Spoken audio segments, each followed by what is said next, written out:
Ассалаумағалейкум, Ғылымстан тележобасының көрермендері. Футурологтар болашақты болжайтындар айтушы еді. Ауыр жұмыстың бәрін роботтар атқарады, техникалық қызметтерді жасанды интеллект өзі атқара береді. Адамның қолында қалатыны шығармашылық деп. Сурет саласың ба, кітап жазасың ба, ол өзіңнің еркіндігің болады деп. Алайда былтыр чат GPT деген шықты, тағы да басқа жасанды интеллекті бар программалар шықты да кітап жаза бастады, мақала шығара бастады. Ең соңғысы ол ма? Кино түсіріп тастады. Адамзат кәдімгідей шошып кетті. Біздің қолымызда не қалды өзі деп.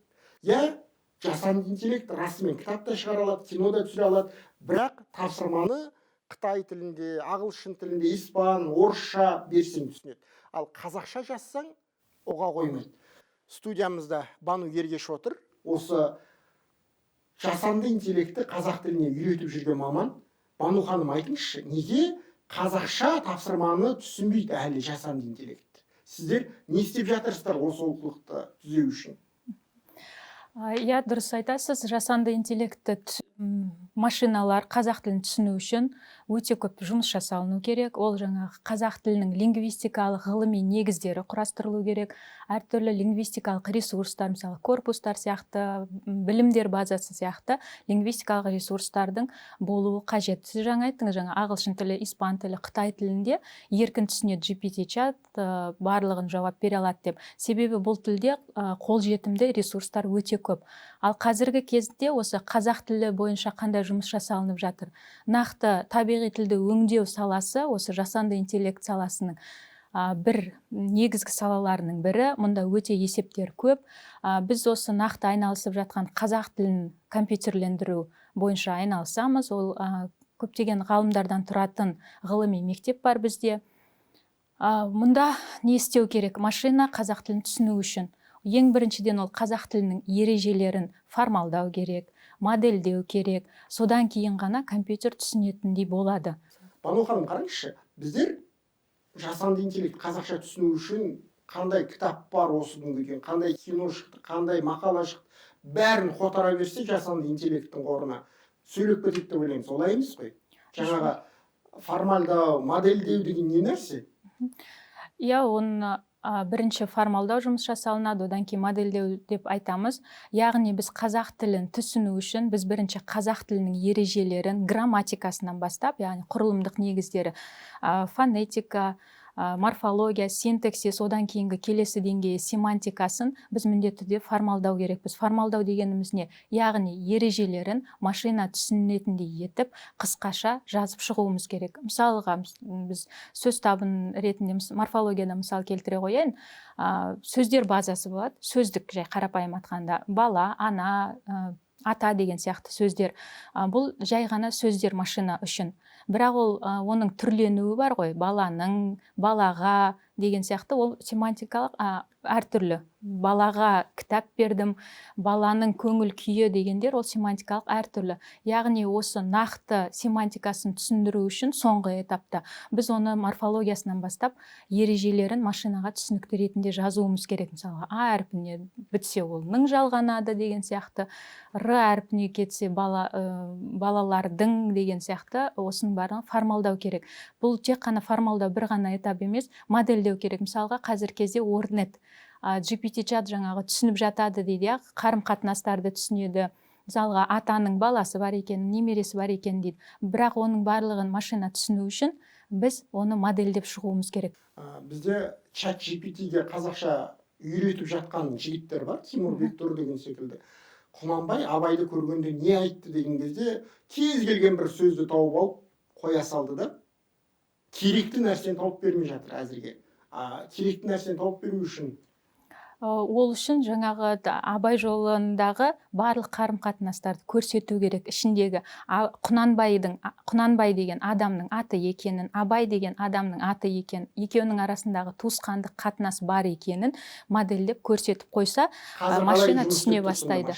Машина қазір кезде ол жай ғана Абай жолы мүмкін ашық қолжетімді кітапхана тұрған шығар, желіде, интернетте тұр, соның ішінен тек қана іздейді. Бізде енді ашық қолданыста лингвистикалық ресурстар өте аз қазақ тілінде. Қазір енді әртүрлі ғалымдар топтары жұмыс істеп жатыр ол бағытта. Ал қазір кезде интернеттен абай жолын тауып алады, ішінен іздей бастайды. Мысалы құнан деген сөзді тауып алса, абай деген сөзді тауып алса, яғни екеуінің арасында байланыс бар шығар деп қана шығарып беруі мүмкін. Ол жай ғана кітаптан. Ал егер сол жерде абай жолын модельдеп, екеуінің байланыстарын көрсетіп, қандай түсініктер бар абай жолында, олардың бір-бірімен қандай қатынасы бар екенін көрсетсе, ол кезде ChatGPT дұрысырақ жауап беретін еді. Бану ханым, сіздің әңгімелеріңізді тыңдай отырып, менде мына бір дүние пайда болып жатыр да, түсінік пайда болып жатыр. Қазақ айтады, баланың тілі шықты деп. Баланың тілі шығу үшін оған сөз ести беру керек, тыңдай беру керек, ақпарат құйыла беру керек. Сол кезде естілген, тыңдаған сөздері тіл болып шығады. Тура сол сияқты жасанды интеллектке де құя беру керек қой, үйрету керек, бәрін қолынан жетектеп жүрген сияқты. Сол кезде қазақша тілі шығады жасанды интеллекті. Бірінші жаңағы бала мен машинаға үйрету әдісі әртүрлі деуге болады. Балаға қайталай берсеңіз, ол жаңағыдай миында қалыптасып қалады. Ал машинаға үйрету үшін біз міндетті түрде оған база керек. Баланың сөз табы деңгейін қарастыратын болсақ, ол зат есім екенін көрсетеміз. Одан кейін бару деген сөздің етістік екенін көрсетіп қоюымыз керек. Және әрі қарай жаңағы ережелер формалдану керек деп жатырмын ғой. Зат есімге қатысты қандай ережелер бар? Ның жалғауы жалғанады. Мысалға етістікке бара, мын деген жалғауыз жалғанады деген сияқты, осылардың бәрі формалдап машинаға құюымыз керек. Одан кейін ол жай бір деңгей ғана. Одан кейін синтаксис деңгейін қарастырамыз жаңағы. Сіз айтқандай баяндауыш, бастауыш екен. Мысалы, зат есім бола алады, бастауыш, шартты түрде етістік бола алады, баяндауыш деген сияқты. Осының барлығы ғылыми түрде жаңағы формалданып, негізі, жаңағы лингвистикалық негізі берілсе, машина ары қарай оқи алады, үйреніп кете алады. Бану ханым, бізде былай ойлаймыз ғой, ChatGPT медицина туралы жазсаң, медициналық бір докторлық диссертация шығарып бере алады, сурет туралы сұрасаң, сурет салып бере алады деген сияқты. Бұл ағылшын, басқа тілдерде оңай болып тұр. Себебі әртүрлі ғылымның салалары салынған, лингвистикалық ресурстар бар. Біздің қазақ тілінде салынып жатыр ма? Әртүрлі ғылым. Әртүрлі ғылым болғанда, енді мен нақты өзіміздің айналысып жатқанымыздан қарастырсақ, нақты біз қазақ тілінің грамматикасын формалдап шықтық, ол белгілі. Ережелерін барлығын, бұл бір пәндік саласы, бұл грамматика саласы. Екіншісі, салық саласында мысалға сұрақ жауап жүйесі жасалынды.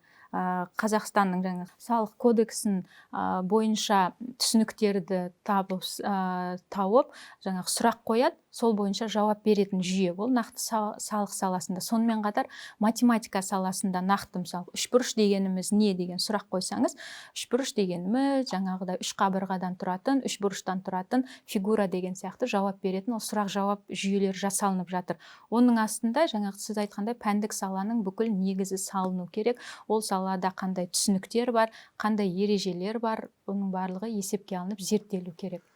Тағы бір естіген, мәтінді эмоциялы түрде оқып беретін дүниеге дайындалып жатырсыздар, аудиоға дайындалып жатырсыздар деген. Ондай біздің алдағы мақсатымыз осы, мәтінді эмоциялық ырғақпенен оқып беру. Оған енді негіз қазір бізде бар, мәтінді сентимент талдау деген жұмыстар жүргізілді осыған дейін, яғни қандай да бір мәтін берілсе, ол жағымды ма, жағымсыз ба, және жай нейтралды ма, қандай реңк екенін анықтайтын жұмыстар жүргізіліп жатыр. Сол сияқты ары қарай бізде енді сөйлеу синтезі бар бізде, және сентимент эмоциясын анықтау бойынша жұмыстар қазір ғылыми жұмыстар жүргізіліп жатыр. Яғни бір мәтін берілсе, оның жазған адам қуанып айтып отыр ма, немесе ренжіп айтып отыр ма деген сияқты соны зерттеу бойынша жұмыстар жүргізіліп жатыр. Енді алдағы уақытта жаңа сіз айтқандай дауыс ырғағын қосып сөйлеу синтезі бойынша нәтижелер алу біздің мақсатымыз алдағы. Жасанды интеллектті қазақша сөйлете алсақ, біраз адамның жұмысы жеңілдеп қалатынын анық көріп отырмыз. Кинода түсіре алады, мақалада жаза алады, ғылыми жұмыстармен де айналыса алатынын көріп отырмыз. Істеріңізге сәттілік, осы жолда талмаңыз. Рахмет сұхбат бергеніңізге. Рахмет.